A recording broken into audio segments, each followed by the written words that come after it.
Hallo, ich bin Marilyn und heute möchte ich über Migration in Deutschland sprechen.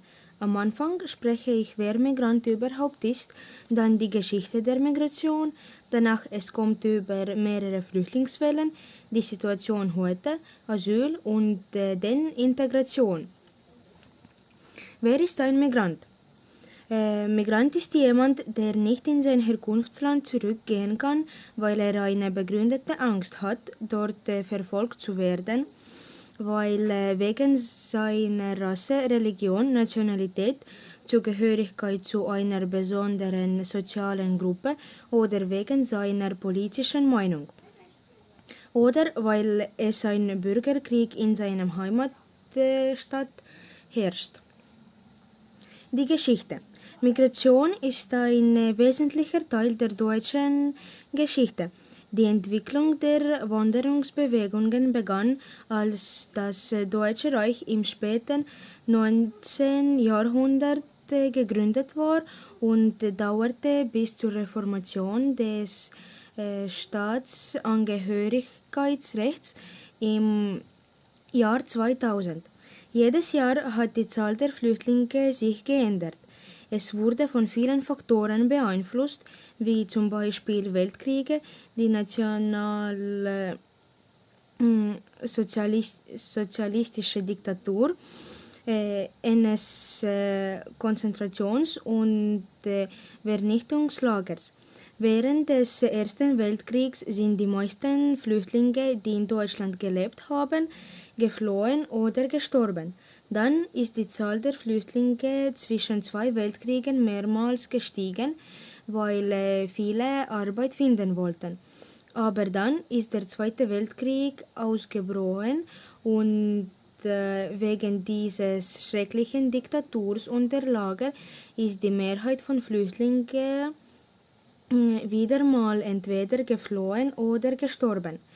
Nach dem Krieg begann die Zahl der Flüchtlinge noch einmal angestiegen. Flüchtlingswellen. Im Jahr 1910 waren rund 1,3 Millionen Ausländer in Deutschland registriert. Die Zahl der Einwanderer aus Russland, Italien und Frankreich ist ständig bis 1933 abgenommen, wenn rund 700.000 Ausländer auf Deutschland auf der Suche nach dem besten Leben verlassen haben. Der Zweite Weltkrieg verursachte die Abnahme von der Zahl der Flüchtlinge, aber nach dem Krieg begann sie wieder schnell zu steigen. Und von 1955 bis 1968 waren schon 14 Millionen Ausländer in Deutschland. Die meisten waren Gastarbeiter. Schon im Jahr 1973 waren 11 Millionen von ihnen wegen der Ölkrise in ihre Heimat zurückgekehrt. Zwischen 988 und 1993 setzte eine zweite große Zuwanderungswelle ein.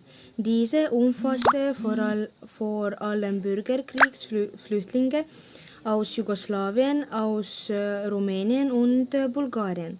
Übrigens, nach dem Mauerfall im Jahr 1989 erreichten die Flüchtlingszahlen einen Hochstand und der nächste ähnliche Hochstand war von 2050 bis 2060, als über eine Million von Flüchtlingen, Migranten und anderen Schutzsuchenden nach dem Deutschland ankamen. Sie sind nach Deutschland geflogen, weil es einen Bürgerkrieg in ihrer Heimatstadt gab. Die Situation heute. Heute ist es ist 16 Millionen Ausländer in Deutschland. Und die meisten sind Türkei, Polen und Syrien. Die leben in West-, Süd- und Südwest-Deutschland. In ganz Deutschland liegt der Ausländerteil bei rund 30%. In den vier größten Städten liegt der Anteil an Ausländern aber deutlich höher. In Berlin ist es 22%, in München 28%, in Frankfurt 30 und in Köln 21%.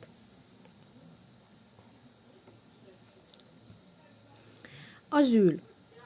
Am Anfang steht immer die Registrierung bei der persönlichen Daten wie Name, Alter, Herkunftsland, Fingerabdrücke und ein Passfoto gespeichert werden. Danach bekommen Asylsuchende einen Platz in einer Flüchtlingsunterkunft. Der nächste Schritt auf Asyl ist Antrag.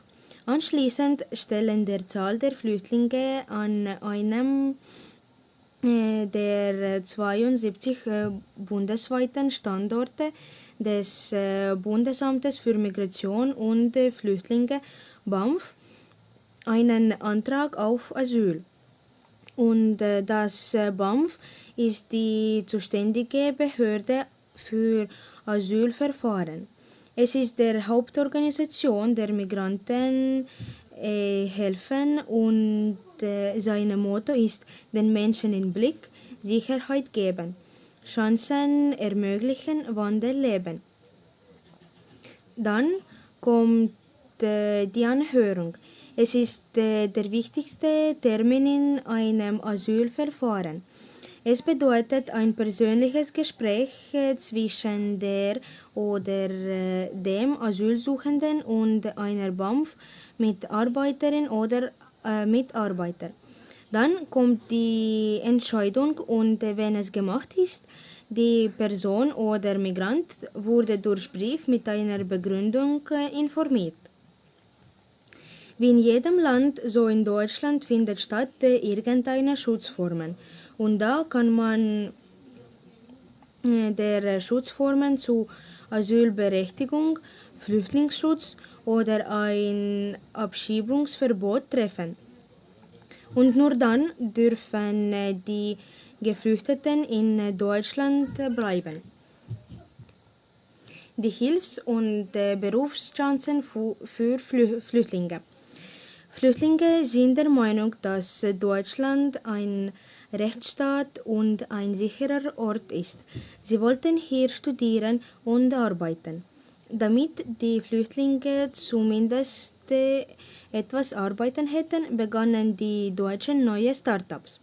Flüchtlinge sind oft dunkelhäutig aus Afrika oder aus Italien, der Türkei oder aus Polen und Rumänien. Sie kommen nach Deutschland, um ein besseres Leben zu finden, wo ihre Kinder in Ruhe wachsen können.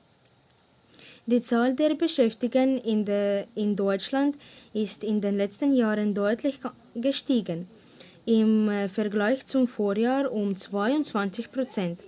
Zusätzlich waren im Oktober 2090 etwa 7300 Personen geringfügig beschäftigt. Zum Beispiel in einem Hotel in der Mitte Berlins, wo sie arbeiten können. Obendrein wurde den Flüchtlingen die Arbeit in den Aufbau gegeben, weil es einfacher ist, ohne Sprachkenntnisse Handwerk zu machen. Integration.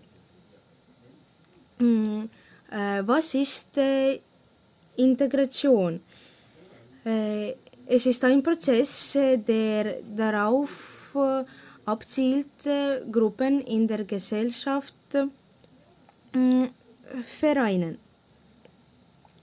Warum ist es so wichtig?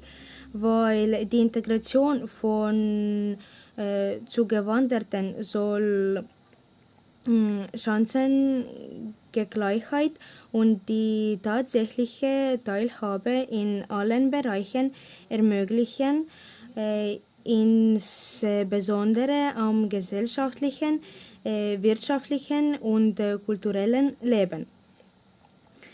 Voraussetzung dafür ist, dass die Menschen, die mit einer dauerhaften zu Deutschland bleiben möchten, die deutsche Sprache lernen und sich um Grundkenntnisse unserer Geschichte und unseres Staatsaufbaus bemühen. Auch Zugewanderte müssen sich genauso wie die hier lebenden Menschen an die deutschen Gesetze halten und die geltenden Werte und Gepflogenheiten respektieren. Und aus diesem Bild kann man sehen, dass jeder Mensch trotz seiner Rasse oder Religion in Deutschland willkommen ist. Integration fördern. Heute gibt es viele Integrationsbereiche in Deutschland, die die Migranten für schnellere Integration helfen. Die meisten sind die Kultur, wo gehören der Spracherwerb und die Integration in die Gesellschaft, rechtlicher Status. Das bedeutet, dass sie können in Deutschland bleiben mit offiziellen Staatsbürgerschaften und Aufenthaltungserlaubnissen. Und die dritte wichtigste meiner Meinung nach ist die Beziehung, wo gehören die Familie, Partnerschaft, Freundschaft und Verein. In diesem Bild